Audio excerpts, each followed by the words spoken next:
Good morning. Today's scripture, our first scripture comes from Genesis chapter 18, verses 1 to 15, but I'm going to only read from verse 9 to 15. They said to him, "Where is your wife Sarah?" And he said, "There, in the tent."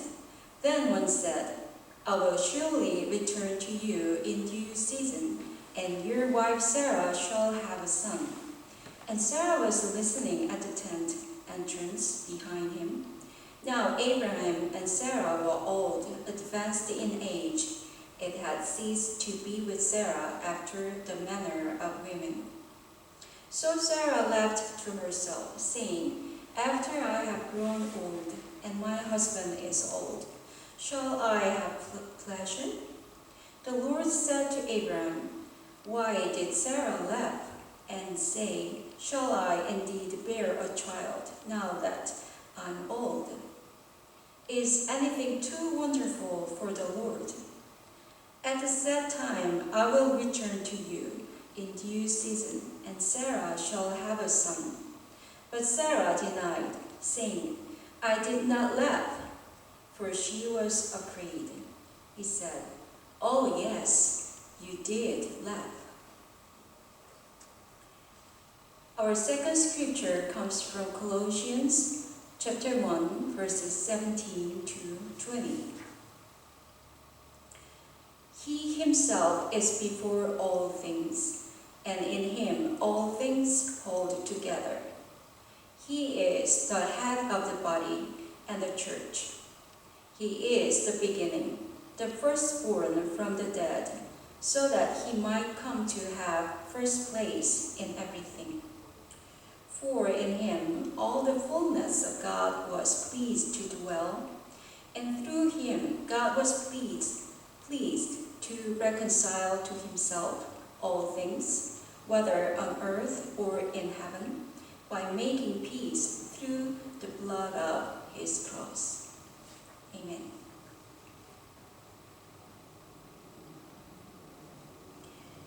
We all know the story of Abraham and how he got his son, Isaac.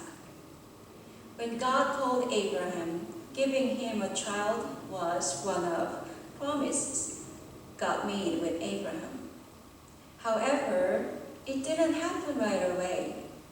According to Genesis, God called Abraham at his age 75, and it took 25 more years for Abraham's couple to get a child since the promise. It must have been frustrating for them. That is probably why God visited Abraham's couple, Abraham, once in a while to reassure him that the promise of a child was still valid. Today's story includes God's visiting incident, yet one unique thing about the story is that here God addressed Sarah too, whereas till then God had seemed only to deal with Abraham. The focus moved to Sarah when God asked to Abraham, "Where is your wife Sarah?" in verse 9. Where is your wife Sarah?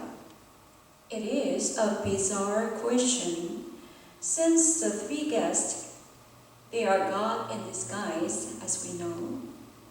Since the three guests had not met Abraham's wife yet, nor were they informed of the wife's name. By asking this question, God disclosed God's self, along with God's attention to Sarah. By the way, where was Sarah?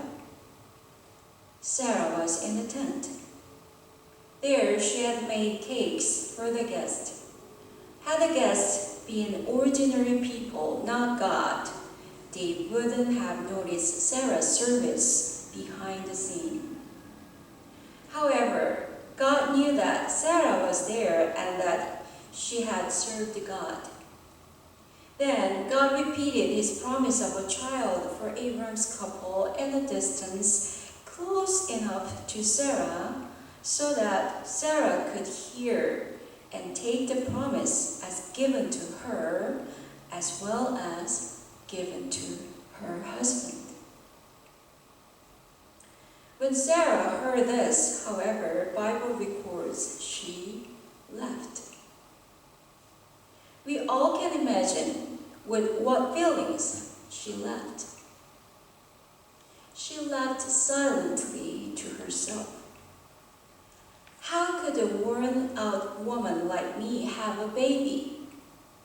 And when my husband is also so old, God did not miss it.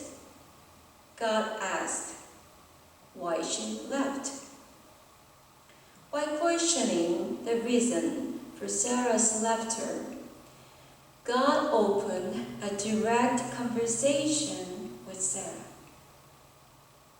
In fear, Sarah denied her laughter, saying, "Oh, I didn't laugh." However, her denial was challenged by God. "Yes, you did laugh." In fact, Sarah's laughter came out of her agony and sorrow of waiting too long with still no outcomes. She denied her emotions and fear, but God did not want her to hide her feelings. So God confronted Sarah's denial, and it was not because God rebuked her laughter, but because God wanted to embrace Sarah along with her distressed heart. 3 points I'd like to share with you about this. First, Sarah might have thought that she might not be important for God, nor her tears. So she was behind the scene with suspicion and bitterness. That was not true. The Lord had been watching over Sarah as well as Abraham. Second, like Sarah, when we come to God, we often try to look okay and sound okay. "Well, Lord, I can manage things through without your promise fulfilled." Nope, I'm not disappointed at all. It's okay, Lord. However, in our effort to suppress our real feelings, our real problems, we may be drifting away from God. To us, God is saying today, "No, you are not okay. You are not doing okay. I saw you laugh. I saw you in tears." Third, what does God want from us then? Do not give up on God's promise. For Sarah, it was a promise of a child. For David, it was a promise to be a king. For Israel people in captivity, it was a promise of returning to home. And for Christians of today, it is a future when Christ holds all creation together, as is written in our second reading, Colossians 1:17. According to Paul, this promise is given to us when, verse 20, through Jesus, God reconciled everything in heaven and on earth by means of his blood on the cross. Each of us have our own prayer concerns. Some of them are freshly new, or others are as old as 25 years. God knows waiting is hard. Holding onto the promise is painful, as Paul in verse 24 described it, even as suffering. Suffering for Christ. In Galatians chapter 4, he said, it is like labor pains. God is saying, I know it is hard for you. I'm with you. Don't give up on my promise. I would like to share with you Sonny's story. It's not her real name. Sonny is a Korean lady who moved to the United States after marrying her Caucasian American husband about 18 years ago. The couple first went to an American congregation. Then they moved to a Korean congregation. Settling was not easy. Biracial marriage couples were not common in neither congregation, on top of language and cultural problems. Finally, they gave up finding church to fit in. They stopped going to church on Sundays. Years passed. No families nearby, no child. She missed fellowship. She decided to go to church again, this time by herself. That is how she came to my husband's church in Federal Way a year ago. She hungered for God's grace. She started reading Bible. Newcomer as she was, she joined in a welcoming team. She enjoyed welcoming others while giving others a chance to welcome her at the church gate. She works at a local beauty shop as hair stylist using English. And her husband is a sweet, responsible husband. Yet, she wished to speak English as well enough to have a deeper connection with her husband, sighing that these days, she said, these days our couple talk 2 hours at best a day.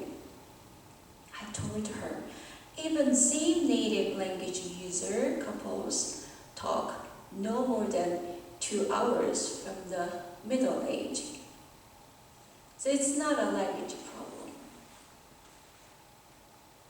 She has an occupational disease. At work, she spent much time working with right hand lifting position like this, which caused imbalance in body posture, which led to migraine, terrible migraine at night. These days, she said, when migraine woke her up in the middle of the night, she opened Bible and read. Then God gave her grace of understanding the meaning of verses, the cross of Jesus Christ. I am going to wrap up this sermon. Our God is God of people of all the world. Even in the old days when women called her husband master, God wanted to make sure Sarah was not isolated from his promise. God is calling more and more people to be part of God's good plan that in Christ, every creation holds together. Let us continue to believe this promise and firmly stand